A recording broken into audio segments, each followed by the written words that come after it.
Olá! Hoje a gente vai mergulhar em um dos maiores, digamos, quebra-cabeças da economia moderna. E para nos guiar nessa jornada, vamos usar a incrível obra A Era Dourada da China, da autora Yuan Wangyang. O livro dela nos ajuda a responder uma pergunta que, francamente, desafia tudo o que a gente costuma pensar sobre desenvolvimento econômico. E a pergunta central é exatamente esta: como é que a China conseguiu um crescimento econômico tão explosivo, tirando centenas de milhões de pessoas da pobreza, ao mesmo tempo em que era vista como um lugar com corrupção generalizada? A teoria convencional, aquela dos livros, diria que isso é impossível, que uma coisa anula a outra. Mas na China, aconteceu.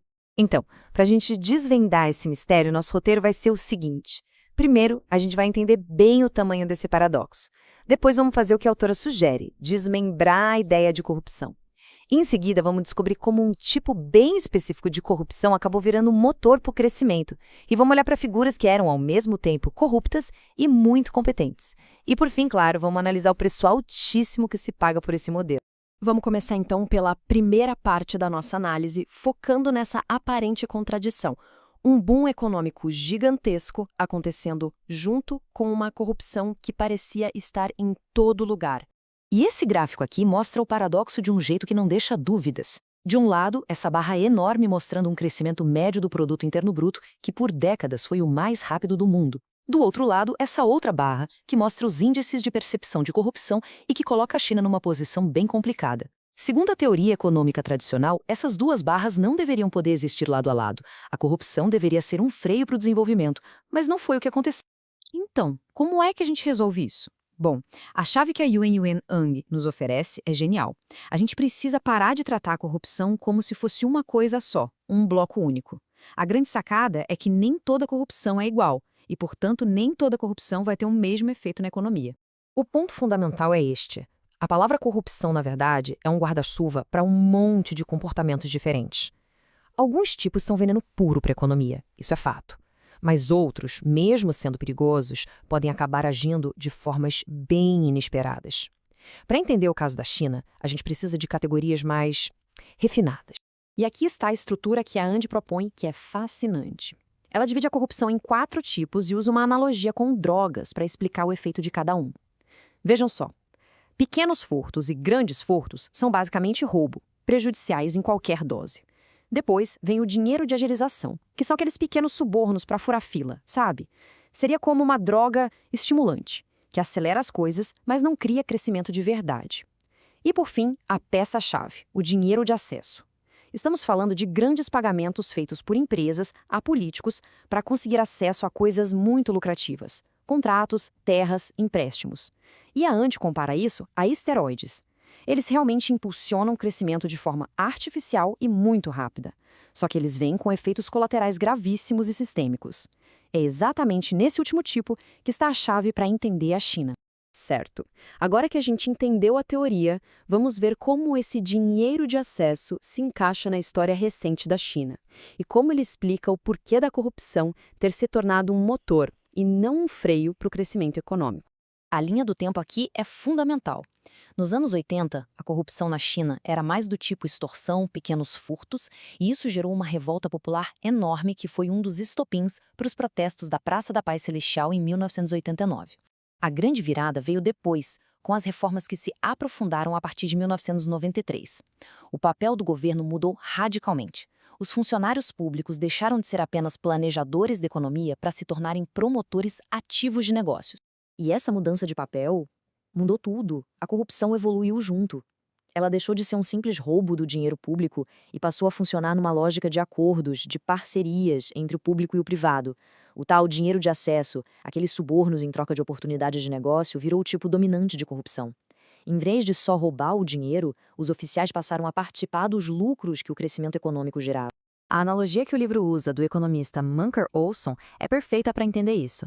Pensa num bandido itinerante. Ele chega numa vila, rouba tudo que pode e vai embora. Agora, pensa num bandido estacionário. Ele domina aquela vila por muito tempo. Ele tem interesse que a vila prospere porque assim ele consegue cobrar mais impostos, ou seja, roubar um pouquinho todo ano. Na China, o dinheiro de acesso transformou os oficiais do partido nesses bandidos estacionários. Eles passaram a ter um interesse pessoal e financeiro no sucesso econômico das suas cidades e províncias. Para deixar tudo isso mais concreto, Vamos dar uma olhada em 2 exemplos que o livro detalha muito bem: Bo Xilai e Ji Jinyi. Esses 2 líderes personificam essa dualidade. Eles foram incrivelmente eficientes para gerar desenvolvimento e, ao mesmo tempo, estavam no centro de esquemas de corrupção gigantescos. Essa imagem, baseada na análise de mídia que o livro faz, é impressionante. Antes da queda dele, quando se falava de Bo Xilai na imprensa, as palavras que mais apareciam eram desenvolvimento, economia, Chongqing. Ele era a estrela. Depois que ele foi preso, a conversa mudou completamente. Corrupção, investigação, autoridade central. Isso mostra como a narrativa da corrupção simplesmente apaga a história da competência que veio antes. E não era só marketing não, hein? Sob a liderança dele, a cidade de Chongqing passou por uma transformação absurda. O crescimento do PIB de lá ultrapassou a média nacional, a cidade virou um canteiro de obras, com projetos de infraestrutura que mudaram a cara do lugar. Ele realmente entregava resultados econômicos que todo mundo podia ver. Mas a que custo? O livro mostra que esse crescimento todo foi financiado com uma dívida gigantesca. A dívida de Chongqing triplicou durante a gestão dele, chegando a 1,6 trilhão de yuans. O modelo era baseado em alavancagem financeira extrema, usando empréstimos e venda de terrenos públicos como combustível para o crescimento. E o caso de Ji Jianye, que ganhou o apelido de prefeito trator, é muito parecido.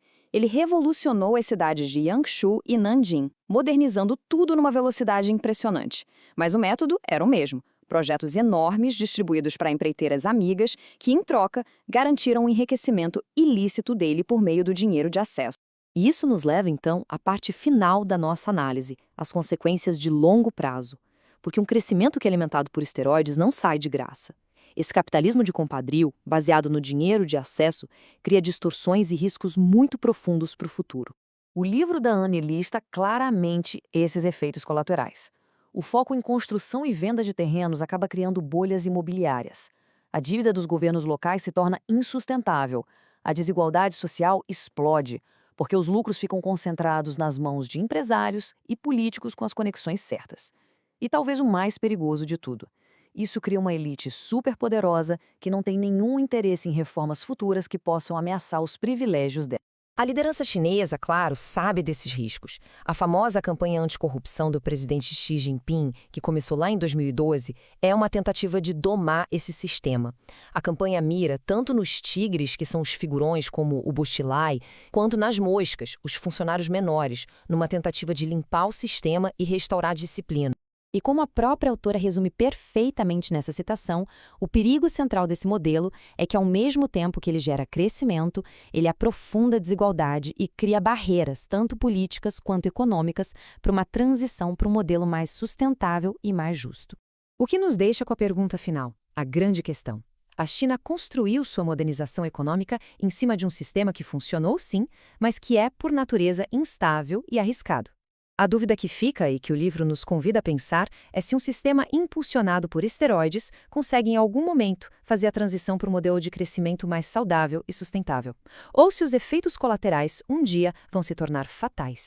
Toda essa análise que fizemos hoje foi baseada na obra A Era Dourada da China, de Yuan Yangyang, um trabalho que é realmente essencial para a gente entender as engrenagens tão complexas do desenvolvimento chinês. A resposta sobre a sustentabilidade desse modelo? Bom, essa ainda está em aberto. Agradeço muito a companhia e até a próxima.